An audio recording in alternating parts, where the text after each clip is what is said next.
नमस्कार, मैं हूं विकास भदौरिया। खबरों की खबर में आपका स्वागत है। नए अंदाज, नए तेवर और नए कलेवर के साथ खबरों की खबर में अगले 1 घंटे हम आपको देश दुनिया की वो खबरें दिखाएंगे जो आपके हित से जुड़ी हुई हैं।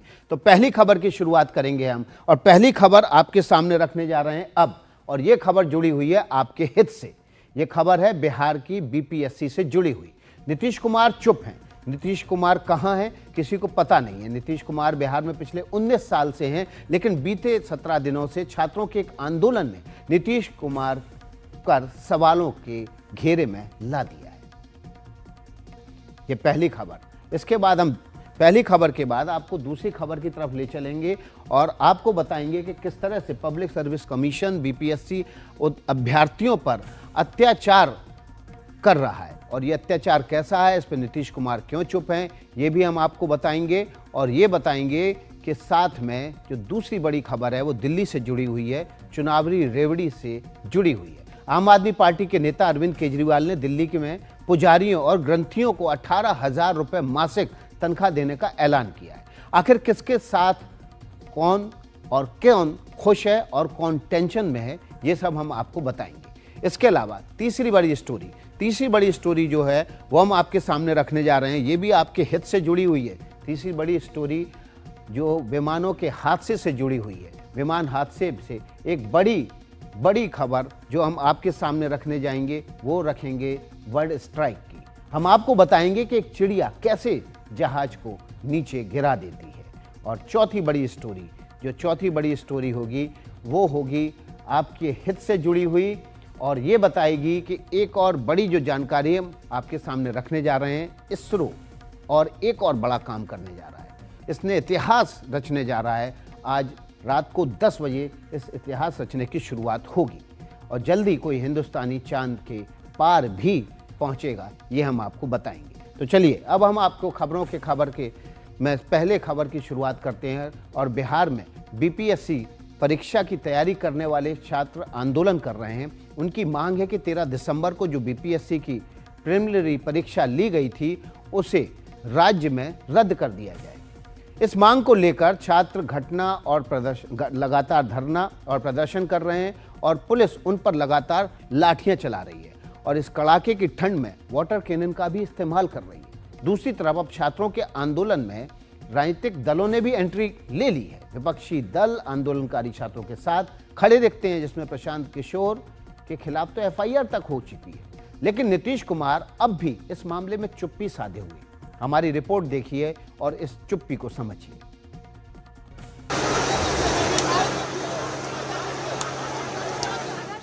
इस तरीके की बिहार में सालों साल चल रही थी, वो आज तक एग्जिस्ट कर रही है। एग्जाम के लिए सीएम से हम यही हमारी मांग है। हम चाहते हैं कि हमारे 9 वर्ष पर री एग्जाम का तोहफा दे दे। हमारे बढ़ते रही है। नहीं चलेगा। सदियों से जो दर्द दफन है परीक्षा लीक का, परीक्षा स्कैम का, वो सबको उजागर करके एक बार जीत हासिल करेंगे। हाथ जोड़ के विनती करते हैं, हम लोग का मुखिया सीएम साहब से विनती करते हैं, हम लोग का सर री एग्जाम ले ले।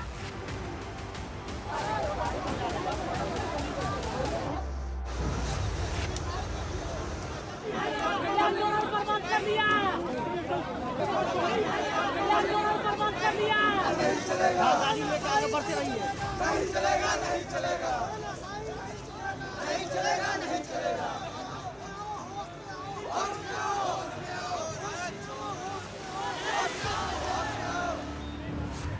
ये जज्बात बिहार के उन छात्रों के हैं जो बीपीएससी की परीक्षा को रद्द कराना चाहते हैं। बीपीएससी की जिद है कि वो पूरा एग्जाम रद्द नहीं करेगी, तो छात्रों की भी जिद है कि वो इसके लिए इसी गांधी मैदान में विद्रोह का बिगुल बजाएंगे, जो राजनीतिक क्रांति का केंद्र रहा है। बीपीएससी री एग्जाम के लिए सीएम से हम यही हमारी मांग है। हम चाहते हैं कि हमारे 9 वर्ष पर री एग्जाम का तोहफा दे दे हमारे मुखिया। हम लोग का मांग यही है सर, हाथ जोड़ के विनती करते हैं, हम लोग का मुखिया सीएम साहब से विनती करते हैं, हम लोग का सर री एग्जाम ले ले। हम लोगों की मांग है री एग्जाम। जब ठंड हड्डियों के भीतर सुई की तरह चुभने लगे, उस वक्त ठंडे पानी की तीखी बौछार को झेलना आसान नहीं होता। लेकिन सुशासन बाबू के राज में बीपीएससी के अभ्यर्थी को हार जमाने वाला ठंडा पानी भी डिगा नहीं पाया। पानी की बौछार तो छोड़िए, लाठियां भी छात्रों के इरादों को डिगा नहीं सकी, वो आगे बढ़ते गए।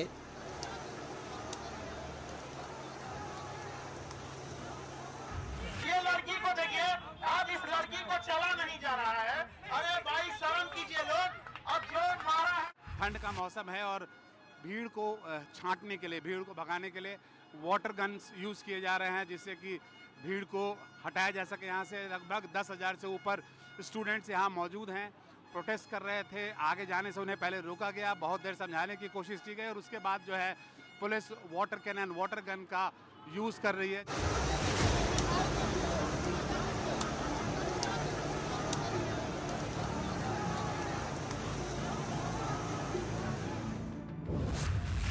आज पटना में चर्चा की धुरी बीपीएससी के अभ्यर्थी हैं। उनके समर्थन में विपक्षी दल और कोचिंग वाले संस्थान हैं, तो विरोध में बीपीएससी और राज्य का प्रशासन है। मामले ने तूल पकड़ा तो बिहार में विपक्ष के नेता तेजस्वी यादव ने वही लाइन पकड़ ली जो छात्रों की लाइन है। पेपर लीक हुआ अगर है तो पेपर तो सबका रद्द होना चाहिए, सब री एग्जाम होना चाहिए। एक सेंटर का आप रद्द करते हैं, बाकी सेंटर का क्यों नहीं करते हो भाई? इस आंदोलन को जिसने भी खत्म करने की कोशिश की है, उसको बच्चे आने वाले समय में बिहार में माफ नहीं करेंगे। आखिर इस मामले ने तूल कैसे पड़ा, इसको समझ लीजिए।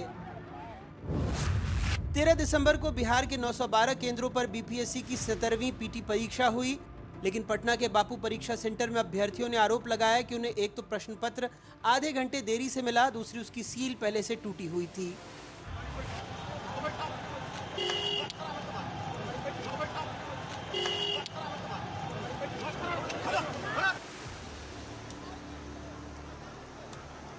जब छात्रों ने प्रदर्शन शुरू किया तो पटना के डीएम के अंदर का बाबू बाहर आ गया।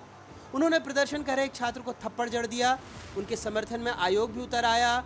शाम तक बीपीएससी के अध्यक्ष की प्रेस कॉन्फ्रेंस हुई, जिसमें उन्होंने पेपर लीक के आरोपों का खंडन किया।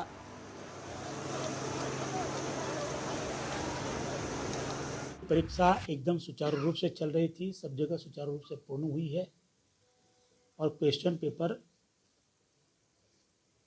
वायरल होने का कोई प्रश्न नहीं है। ना सोशल मीडिया पर, ना यूट्यूब चैनलों पर, ना और किसी जगह से इसकी कोई शिकायत मिली है।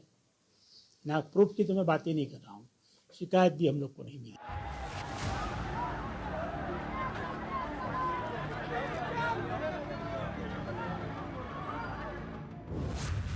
दो दिन बाद 15 दिसंबर को पटना डीएम ने अपनी जांच रिपोर्ट सीसीटीवी फुटेज के साथ आयोग को सौंप दी। इस रिपोर्ट में कहा गया कि परीक्षार्थी के रूप में असामाजिक तत्व परीक्षा में शामिल हुए थे और वही लोग हंगामा कर रहे थे। जांच रिपोर्ट देखने के बाद 16 दिसंबर को आयोग ने फैसला किया कि बापू सेंटर पर हुई परीक्षा रद्द की जाएगी। ये तय हुआ कि प्रश्न पत्र अलग होगा, लेकिन नॉर्मलाइजेशन लागू नहीं होगा। अध्यक्ष ने बताया कि आयोग की जांच में 25 से 30 लोगों की पहचान की गई, जिन पर कार्रवाई होगी।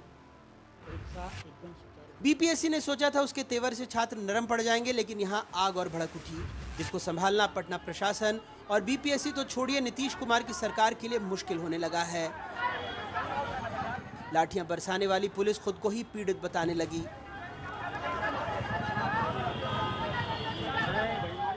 वार्तालाप के लिए हम लोग तैयार हैं, लेकिन वो यहाँ जमे रहे, अपनी हट पे अड़े रहे। बार बार अनुरोध करने के बाद भी धक्का मुक्की जो है अभ्यर्थियों द्वारा या जो भी उसमें लोग थे उनके द्वारा की गई, प्रशासन के साथ, हम लोगों के साथ, स्वयं हमारे साथ जो है धक्का मुक्की की गई। फिर भी हम लोग जो है अभ्यर्थियों के साथ खड़े थे, उनको समझा रहे थे। आखिरी में जो है मजबूर होकर हम लोगों के द्वारा वाटर कैनन का यूज किया गया। छात्रों के विरोध के बीच आंदोलन तेज होता गया। छात्रों के पक्ष में जनसुराज पार्टी वाले प्रशांत किशोर भी पहुंचे।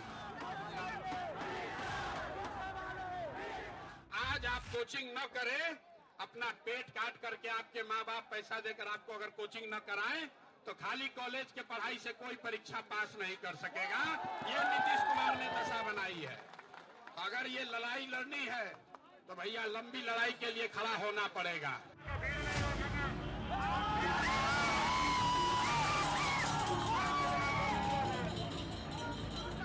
वहीं कोचिंग वाले खान सर भी पहुंच गए, एक नई मांग और नारे के साथ। उनकी मांग है कि छात्रों और बीपीएससी के अधिकारियों का नार्को टेस्ट करवा लिया जाए, तो दूध का दूध और पानी का पानी हो जाएगा। सबका नार्को टेस्ट किया जाए, कि नहीं? और इसकी शुरुआत हम सब करेंगे, क्योंकि हम सब भ्रष्ट नहीं है। जो नार्को टेस्ट से भाग रहा है, अगर इन बच्चों का नार्को टेस्ट करा लीजिए और साथ में बीपीएससी का भी नार्को टेस्ट कराइए। मनो भाई, क्या आप नार्को टेस्ट कराने को तैयार हैं? जब राजनीतिक संरक्षण और दूसरे लोगों की मदद मिली तो छात्रों का आंदोलन और तेज होता गया। अब छात्र अपनी इन 5 मांगों पर अड़े हुए हैं।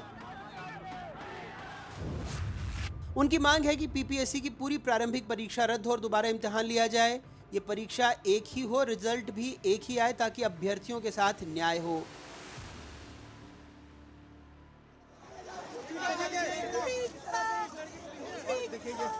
इस मांग के साथ छात्रों की दलील है कि अगर 4 जनवरी को बापू परिसर वाले सेंटर का प्रश्न पत्र कठिन या आसान आ जाएगा तो छात्रों के साथ अन्याय होगा। इसलिए पटना में गर्दनी बाग से गांधी मैदान तक छात्र घमासान की मुद्रा में दिख रहे हैं। जब तक ये सारे बच्चे री एग्जाम नहीं ले लेते हैं तब तक ये नहीं टूटेंगे।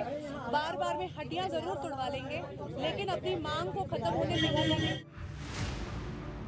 इस बीच सोमवार बीपीएससी के चेयरमैन रवि मनुभाई परमार अचानक बिहार के राज्यपाल से मिलने पहुंचे। करीब आधे घंटे की मुलाकात के बाद बाहर निकले तो मीडिया के सवालों से बचते हुए परमार निकल गए। अब सवाल है कि अब सब कुछ सही है तो परमार जवाब देने से क्यों बचते रहे?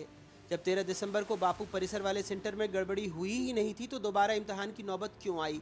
और अगर पेपर सील टूटा था तो इसके लिए दोषियों की पहचान अब तक क्यों नहीं हुई? इस बीच मुख्य सचिव छात्रों की तरफ से 5 लोगों से बैठक कर इसका हल निकालने का प्रस्ताव आया, लेकिन अब छात्र मुख्यमंत्री नीतीश कुमार से नीचे मानने को तैयार नहीं है। हम लोगों ने अपनी वो बातें रखी। 18,000 बच्चों का आप फिर से एग्जाम ले रहे हैं सर, तो वो डिस्क्रिमिनेशन होगा हमारे साथ, क्योंकि उनका क्वेश्चन का पैटर्न उनको या तो पता है, या तो हल्का होगा या तो हार्ड होगा। तो इस वजह से उन्होंने बोला कि हाँ हम आपकी बात समझ रहे हैं। और ये भी उनको बताया कि सर वो 3 सेंटर के बराबर है सर, 1 सेंटर नहीं है, सॉरी 30 सेंटर के बराबर है सर, 3 जिलों के सेंटर के बराबर। बोला कि रिजल्ट का 90% परीक्षा का एडमिट कार्ड जारी हुआ है बापू सेंटर में, तो कहीं से 2 इक्वल पेपर को 2 अनइक्वल पेपर को आप इक्वल कैसे बना सकते हैं? ये फंडामेंटल राइट का उल्लंघन हो। सोमवार को पटना में संग्राम छिड़ा था, लेकिन मुख्यमंत्री नीतीश कुमार दिल्ली में थे। जेडीयू दफ्तर के बाहर भी छात्रों ने विरोध प्रदर्शन शुरू किया। पटना में प्रभाकर कुमार के साथ राजीव रंजन की रिपोर्ट, एनडीटीवी इंडिया के लिए।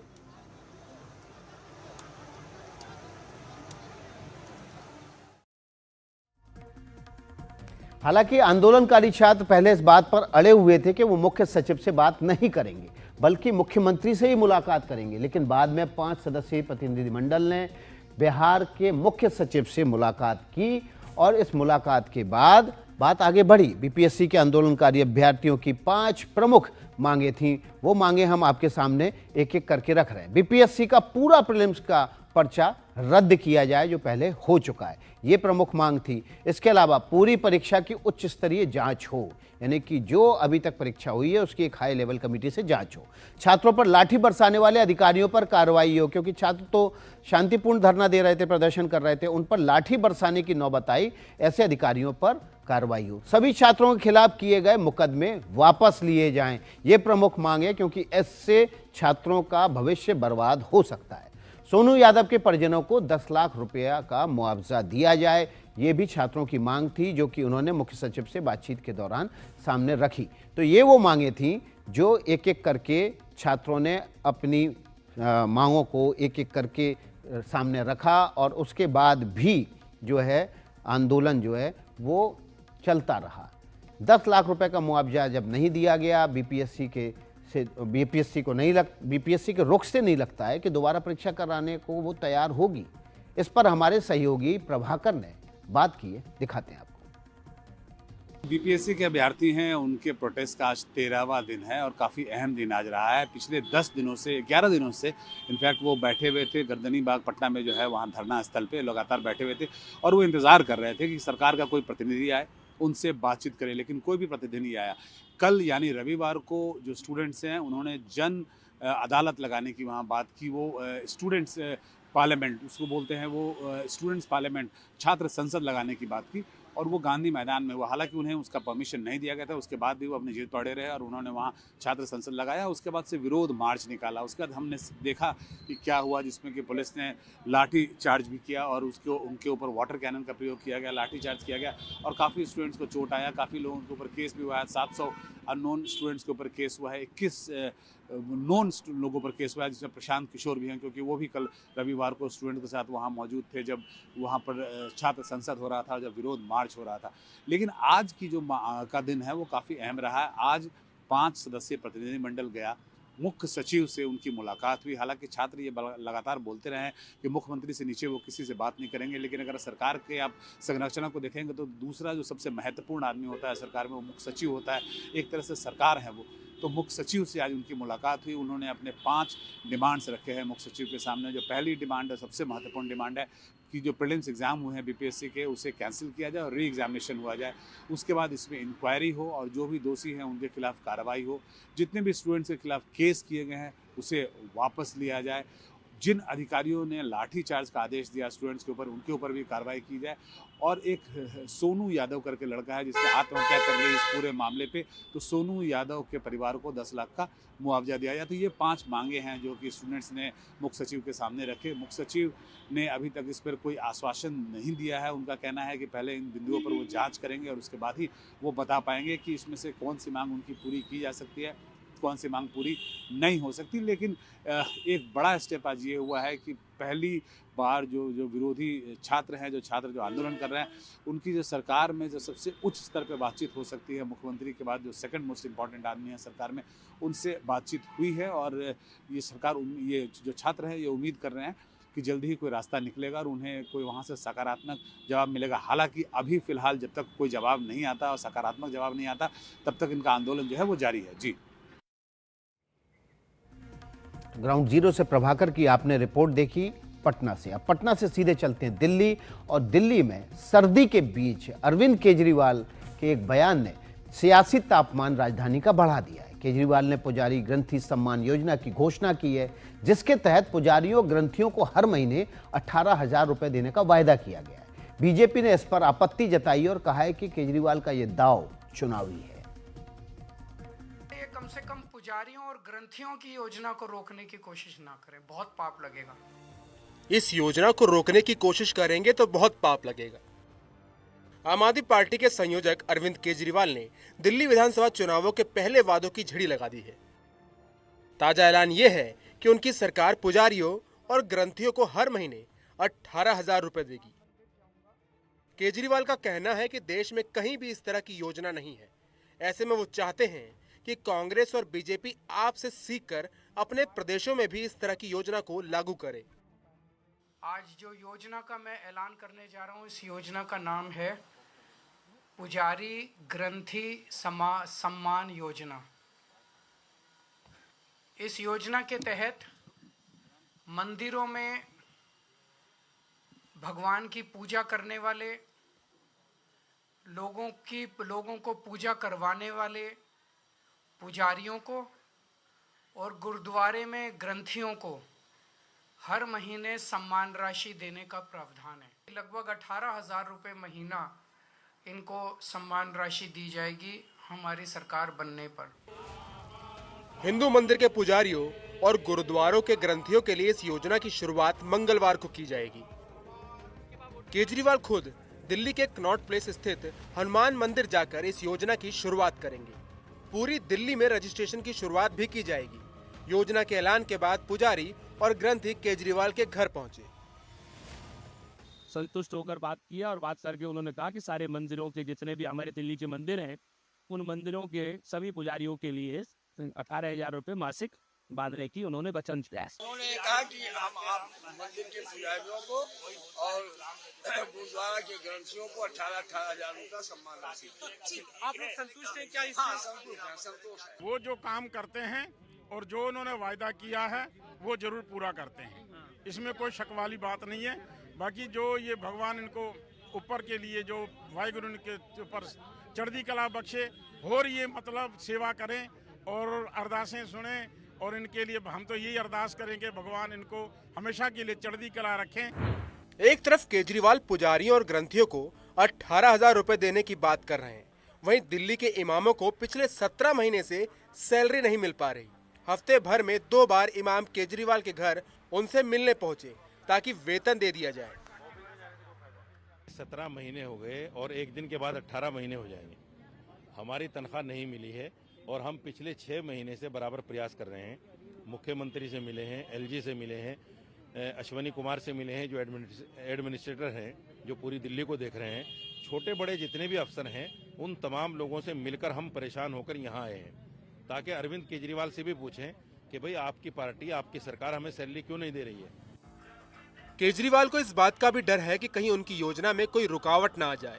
दूसरी ओर बीजेपी का कहना है कि चुनाव के समय पर ही क्यों केजरीवाल को ऐसी योजना याद आई। मेरी भारतीय जनता पार्टी से हाथ जोड़ के विनती है, जैसे उन्होंने पुलिस भेज के फर्जी केस करके महिला सम्मान को रोकने की कोशिश की लेकिन रोक नहीं पाए। हुआ रजिस्ट्रेशन, हो रहा है रजिस्ट्रेशन। उन्होंने संजीवनी योजना रोकने की कोशिश की, रोक नहीं पाए। इस तरह से ये कम से कम पुजारियों और ग्रंथियों की योजना को रोकने की कोशिश ना करें, बहुत पाप लगेगा। पिछले 2013 से इन्होंने मौलवियों को तनख्वाह देनी शुरू की थी। अब तक 58 करोड़ 30 लाख कितने हजार है 90,000 रुपये ये दे चुके हैं। तो अब मंदिर के पुजारी ये पूछेंगे अरविंद केजरीवाल, वो 58 करोड़ 30 लाख 90,000 रुपये जो तुम बांट चुके हो 2013 से लेकर आज 2024 तक, तुम्हें हम पंडितों और ग्रंथियों की याद क्यों नहीं आई? आज जब चुनाव याद आने लगे सर पर और जमीन खिसक रही है तो तुम्हें राम राम याद आ रहा है। तीसरी बार सत्ता में वापसी के लिए अरविंद केजरीवाल वादे पर वादे किए जा रहे हैं। महिला सम्मान योजना, संजीवनी योजना, अंबेडकर स्कॉलरशिप योजना और अब पुजारी ग्रंथि योजना।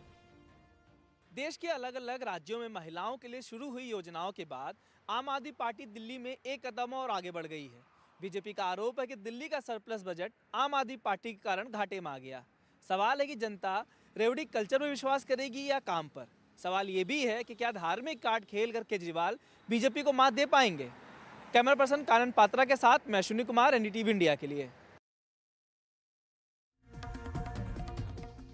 तो ये तो हो गई पुजारी और ग्रंथियों की सैलरी की बात, लेकिन कई राज्यों में इमामों के लिए पहले से ही सैलरी का प्रावधान है। आपको जल्दी से जानकारी दे देते हैं कि वो कौन से राज्य हैं जहां इमामों को सैलरी पहले से दी जा रही है। दिल्ली वो राज्य है जहां पर इमामों को सैलरी पहले से दी जा रही है और इमाम मांग कर रहे हैं कि हमें ब्याज सहित भत्ता भी दिया जाए। हरियाणा दूसरा राज्य ऐसा है जहां पर इमामों को पहले से ही सैलरी दी जा रही है। इसके अलावा यहाँ पर देखिए हरियाणा में बीजेपी की सरकार है, कर्नाटक यहाँ पर कांग्रेस की सरकार है और यहाँ पर भी इमामों को पहले से सैलरी दी जा रही है। इसके अतिरिक्त तेलंगाना यहाँ पर कांग्रेस की सरकार है और यहाँ पर भी इमामों को सैलरी दी जा रही है। बिहार की बात कर लेते हैं। बिहार में जेडीयू और बीजेपी की साझा सरकार है, एनडीए की सरकार है, यहाँ पर भी इमामों को पहले से सैलरी दी जा रही है। मध्य प्रदेश में बीजेपी की अकेले अपने दम पर सरकार है और यहाँ पर भी इमामों को पहले से सैलरी दी जा रही है। इसके अलावा पश्चिम बंगाल जहाँ पर टीएमसी की सरकार है, ममता बनर्जी मुख्यमंत्री हैं, वहाँ पर भी पहले से ही इमामों को सैलरी दी जा रही है। तो देखा आपने, इन राज्यों में अलग अलग दलों की सरकारें हैं और सभी इमामों को वेतन दे रहे हैं। अब आपको बता देते हैं कि उत्तर प्रदेश में कुछ चुनिंदा मस्जिदों के इमामों को सैलरी दिए जाने का प्रावधान है। तो अब जब ग्रंथियों पुजारियों को सैलरी देने की बात हो रही है तो फिर इस पर बवाल क्यों मच रहा है? इमामों की सैलरी देने की बात जो है वो पहले से ही अलग अलग राज्यों में है। और ये देखिए तस्वीरें, जब तमाम पुजारियों ग्रंथियों से मुलाकात की और अरविंद केजरीवाल हाथ जोड़े, हाथ गले में माला डाले, उन लोगों से मुलाकात कर रहे हैं। ये तस्वीर आज की है जब आम आदमी पार्टी के संयोजक अरविंद केजरीवाल ने ग्रंथियों पुजारियों से मुलाकात की थी।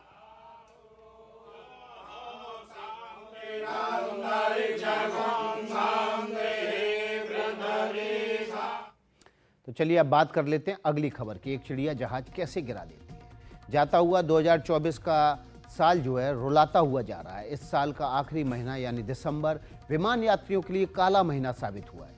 दुनिया भर में 6 विमान हादसे हुए जिसमें से 234 यात्रियों की मौत हो चुकी है। इन डरावने हादसों से कैसे जुड़ा है बर्ड स्ट्राइक का कनेक्शन, ये हम आपको विस्तार से बताने वाले हैं। लेकिन पहले आप उन तस्वीरों को देखिए जो हवाई यात्रा के दौरान सुरक्षा पर गंभीर सवाल उठा रहे हैं।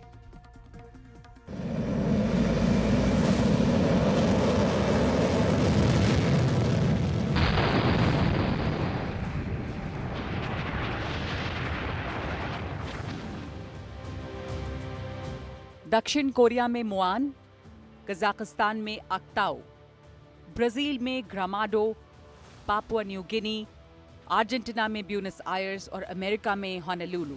दिसंबर में इन 6 जगहों ने बड़े विमान हादसे देखे। सबसे ताजा हादसा 29 दिसंबर का है, मुआन, दक्षिण कोरिया का।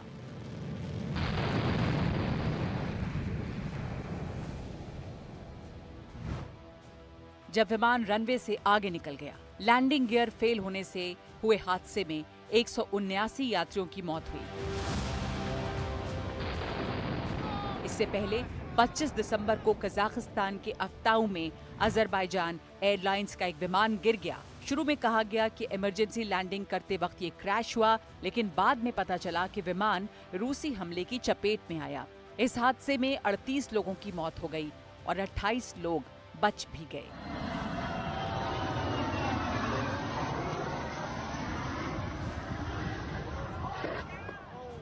इससे 3 दिन पहले 22 दिसंबर को ब्राजील के ग्रामाडो में एक निजी विमान दुर्घटनाग्रस्त हो गया।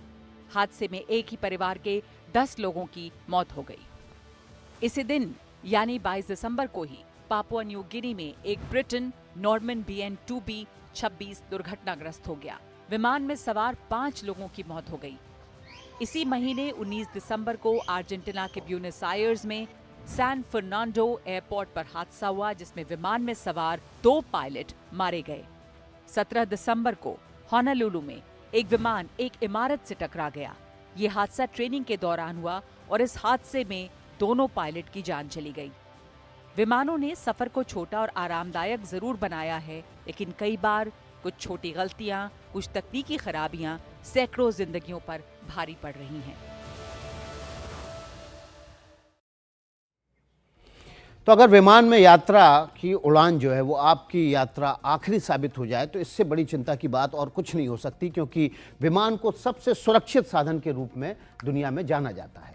इन विमान में हादसों के पीछे एक बड़ी वजह किसी चिड़िया का विमान से टकराना माना जाता है। आपको ये जानकर आश्चर्य होगा कि 1.5 किलो की एक चिड़िया किसी विमान के हादसे का एक बड़ा कारण बन जाती है। इसको बर्ड स्ट्राइक कहते हैं। आखिर क्या है बर्ड स्ट्राइक और इससे बचाव के लिए क्या उपाय हैं, इसको समझने के लिए देखिए हमारी ये खास रिपोर्ट।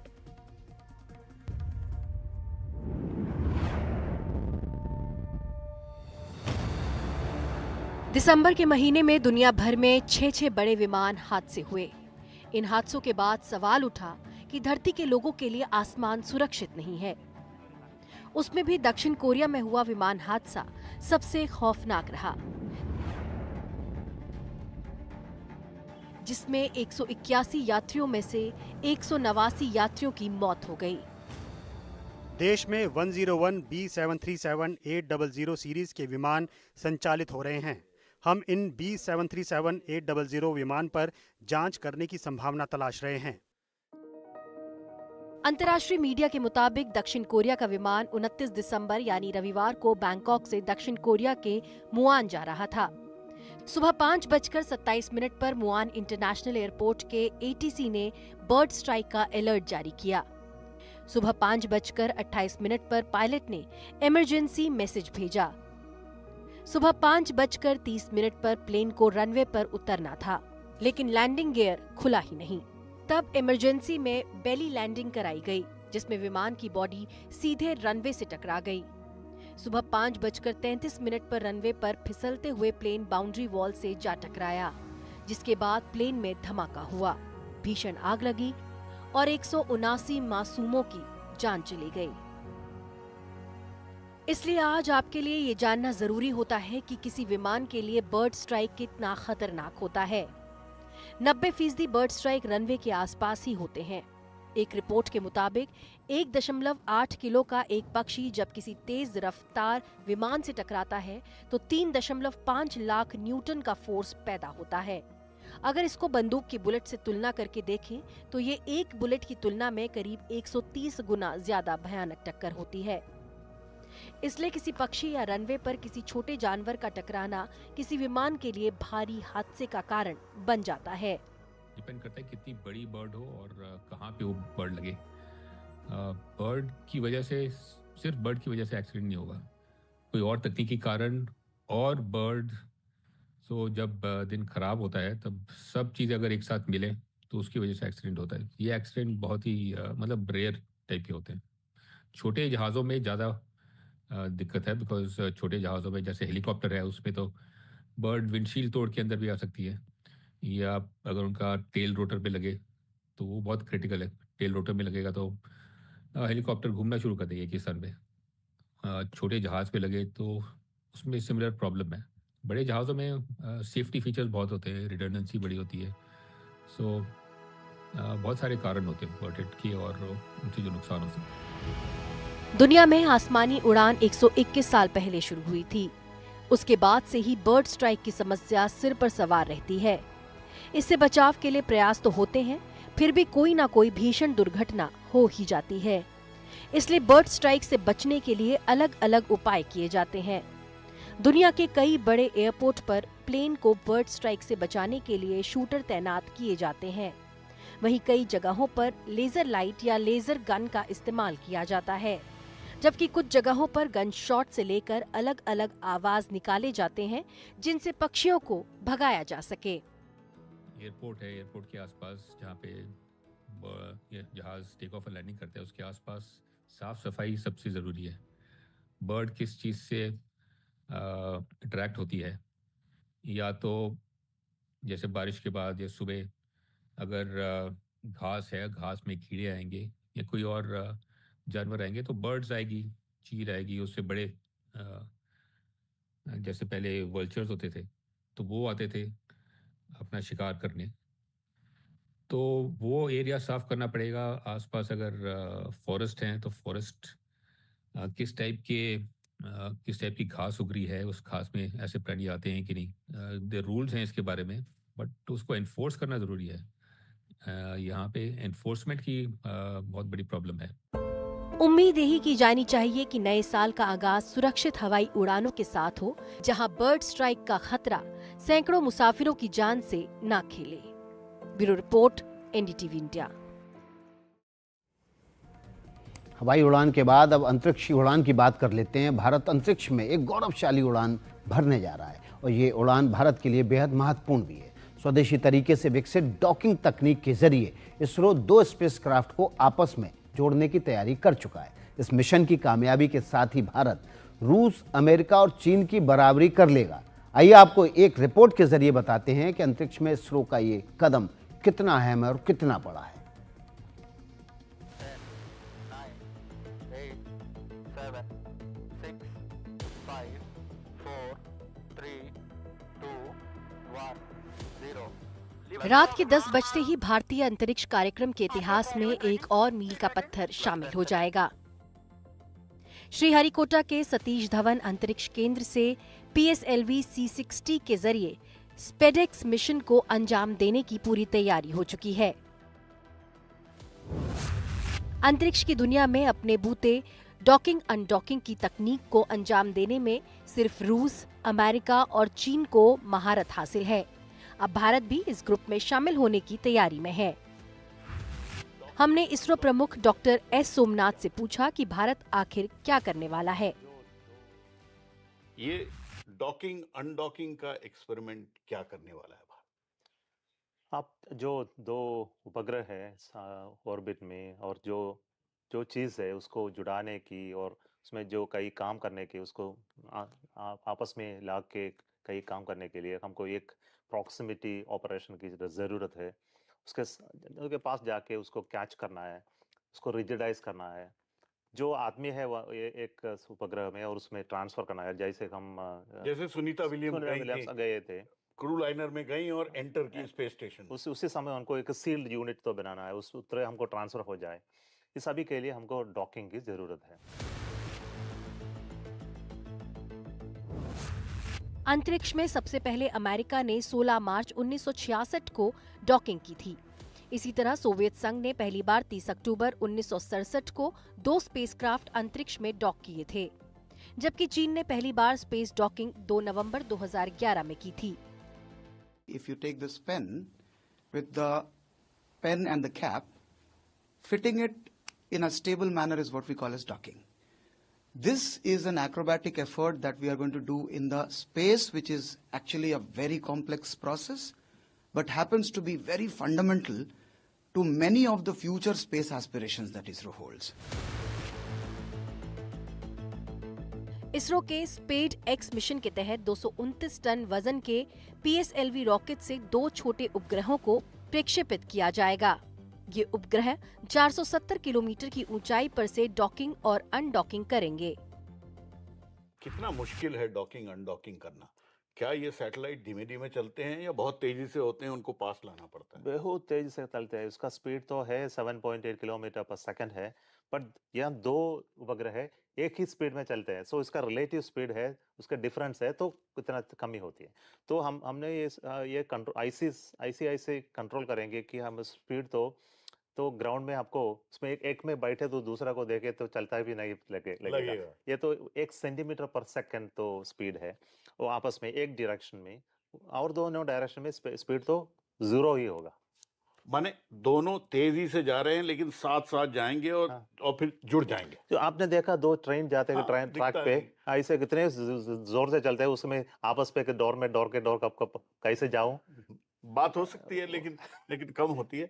लेकिन ये आप अंतरिक्ष में करो। अंतरिक्ष में करता है, यस, तो ऑटोमेटिकली करता है, कंप्यूटर करते हैं, हम ऑटोनोमसली हम यहाँ से कंट्रोल नहीं करते। इस खास मिशन से पहले इसरो के वैज्ञानिकों ने तिरुपति मंदिर जाकर भगवान का आशीर्वाद भी लिया।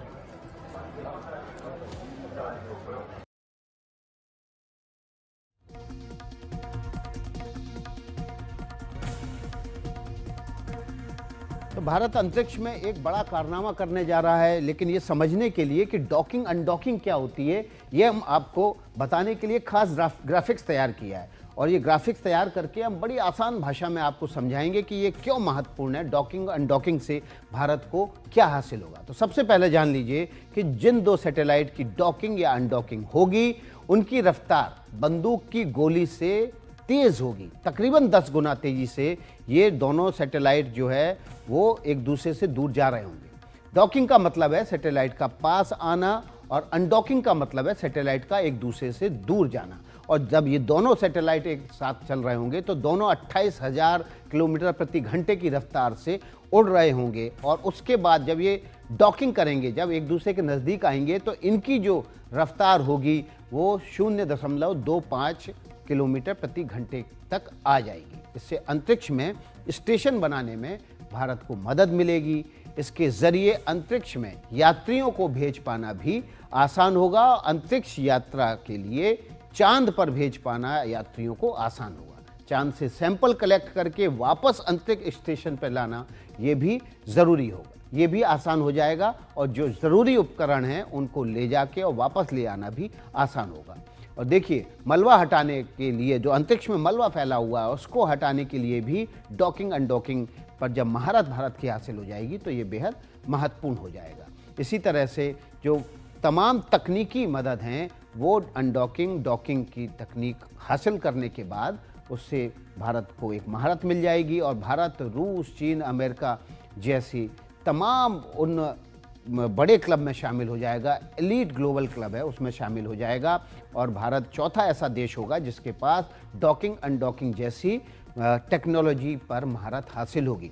तो अंतरिक्ष स्टेशन बनाने में मदद मिलेगी, अंतरिक्ष यात्रियों को भेजने, चांद पर उतारने, वहाँ से सैंपल कलेक्ट करके वापस अंतरिक्ष स्टेशन में लाने और धरती पर लाने में ये टेक्नोलॉजी पर जब महारत हासिल हो जाएगी तो भारत जो है वो अंतरिक्ष में एक मील का पत्थर जो है उसके नज़दीक तक पहुँच जाएगा, उस तक पहुँच जाएगा।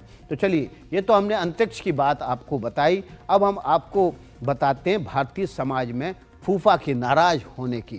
भारतीय समाज में फूफा जब नाराज हो जाता है तो किस तरह से वो बड़ी कहावत के रूप में लोगों में एक लाइन में समझा दिया जाता है कि आखिर हुआ क्या है। आज एक खबर आई और वो खबर आई है अल्लू अर्जुन से जुड़ी हुई। पुष्पा 2 के हीरो अल्लू अर्जुन से उसके फूफा नाराज हो गए। अल्लू अर्जुन के फूफा यानी पवन कल्याण। सिनेमा हॉल में भगदड़ के मामले में पवन कल्याण ने ऐसा क्या बोल दिया जो अल्लू अर्जुन के खिलाफ माना जा रहा है। आप भी देखिए।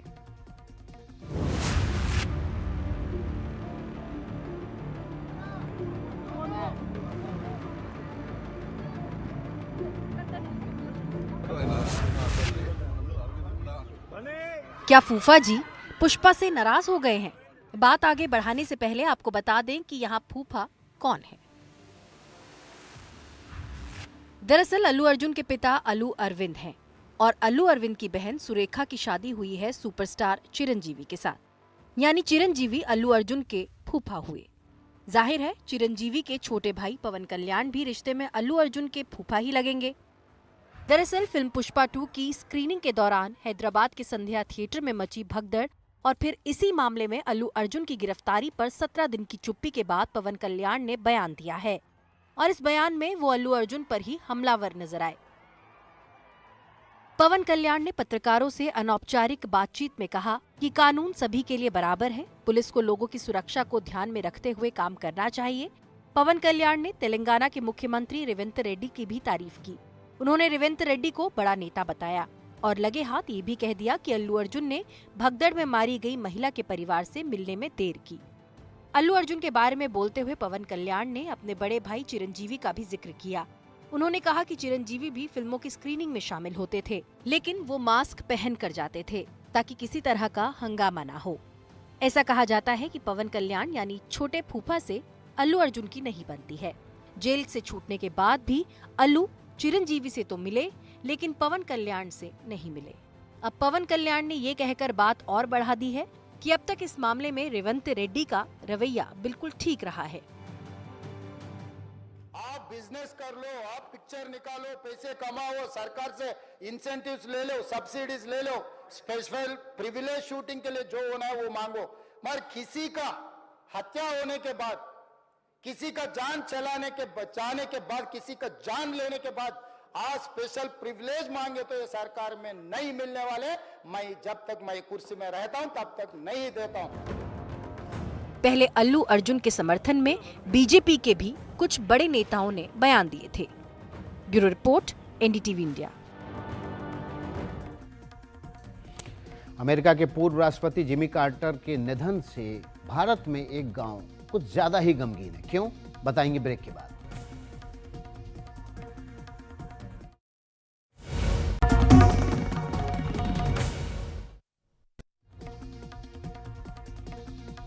खबरों की खबर में ब्रेक के बाद आपका स्वागत है। बात कर लेते हैं जिमी कार्टर के निधन की। अमेरिका के पूर्व राष्ट्रपति जिमी कार्टर, जिन्होंने 100 सालों का जीवन जिया और वो नोबेल शांति पुरस्कार के विजेता भी थे, लेकिन उनके निधन से भारत का एक गांव खास तौर पर उदास है। वो कैंसर से जूझ रहे थे लंबे समय से और उनका अब निधन हो गया। लेकिन ये गांव क्यों उदास है? दरअसल जिमी कार्टर का भारत से गहरा रिश्ता है। जब वे राष्ट्रपति थे तो 1978 में भारत आए थे और भारत आने के बाद उन्होंने हरियाणा के एक गांव का दौरा किया था। बाद में इस गांव का नाम जिमी कार्टर के नाम पर कार्टरपुरी रख दिया गया। अब जिमी कार्टर के निधन के बाद इस गांव के लोग उनके बारे में क्या सोचते हैं, देखिए हमारे सहयोगी पल्लव मिश्रा की रिपोर्ट।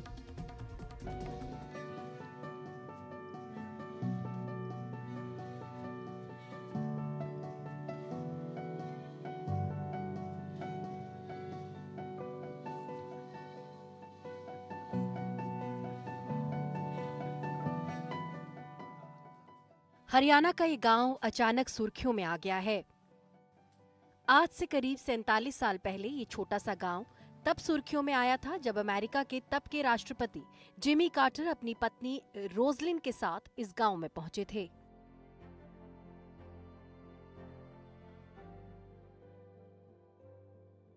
जनवरी 1978 में हरियाणा के दौलतपुर नसीराबाद गांव में कार्टर का आना बहुत बड़ी बात थी। तब कार्टर के साथ तत्कालीन प्रधानमंत्री मोरारजी देसाई और विदेश मंत्री अटल बिहारी वाजपेयी भी पहुंचे थे।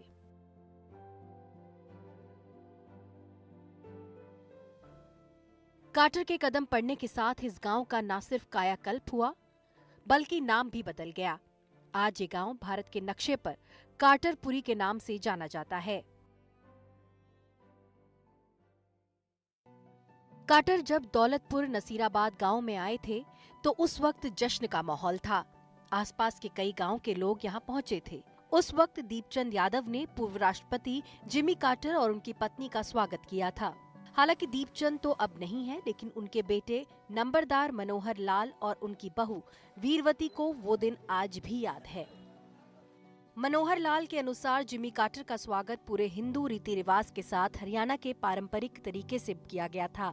इस दौरान उनकी पत्नी वीरवती ने रोजलिन को चुनरी भी पहनाई थी। माहौल तो ऐसा था, बड़ा खुशी का माहौल था।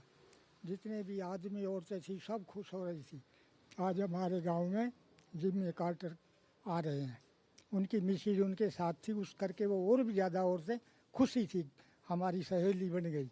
तो उनका स्वागत किया गया, थाल में हल्दी वो रख के दिया जला के उनके ऐसे घुमा के उनको दिखाया गया। 60 के दशक में जिमी कार्टर की मां इस गांव में हेल्थ वॉलंटियर के तौर पर काम करने आई थीं और कुछ समय के लिए यहां रुकी भी थीं। बाद में जब जिमी कार्टर राष्ट्रपति बने और उनका भारत आने का प्रोग्राम तय हुआ तो उनकी मां ने उनसे इस गांव का दौरा करने के लिए कहा था, जिसकी वजह से जिमी यहां आए। जिमी कार्टर और उनकी पत्नी रोजलिन गांव के दौरे के बाद बहुत खुश थे। रोजलिन ने गांव के लोगों के लिए पत्र भी लिखा था, जिसका मजमून कुछ इस तरह था। प्रिय साथियों, भारत दौरे के दौरान आप लोगों द्वारा दिए गए अनमोल तोहफे से जिमी और मैं बहुत खुश हैं। ये तोहफे हम लोगों को हमेशा कार्टरपुरी गांव की यात्रा के बारे में याद दिलाते हैं। इतना शानदार गिफ्ट देने के लिए और हमारी बेहतर खातिरदारी करने के लिए आप लोगों का बहुत बहुत धन्यवाद। जिमी ने भी आप सभी गांव वालों को अपना धन्यवाद दिया है। गांव वालों के मुताबिक जिमी के भारत से लौटने के बाद भी लगातार पत्राचार बना हुआ था, लेकिन पिछले कुछ समय से ये बंद हो गया था। आज जब ग्रामीणों को जिमी कार्टर के निधन के बारे में सूचना मिली तो उन्होंने जिमी के लिए श्रद्धांजलि सभा का आयोजन किया। गांव वाले जिमी को याद करके भावुक हैं, लेकिन उन्हें इस बात का भी मलाल है कि जिस प्रकार का विकास का आश्वासन गांव के लिए मिला था वैसा नहीं किया गया। गुरुग्राम से एनडीटीवी इंडिया के लिए पल्लव मिश्रा के साथ ब्यूरो रिपोर्ट, एनडीटीवी इंडिया।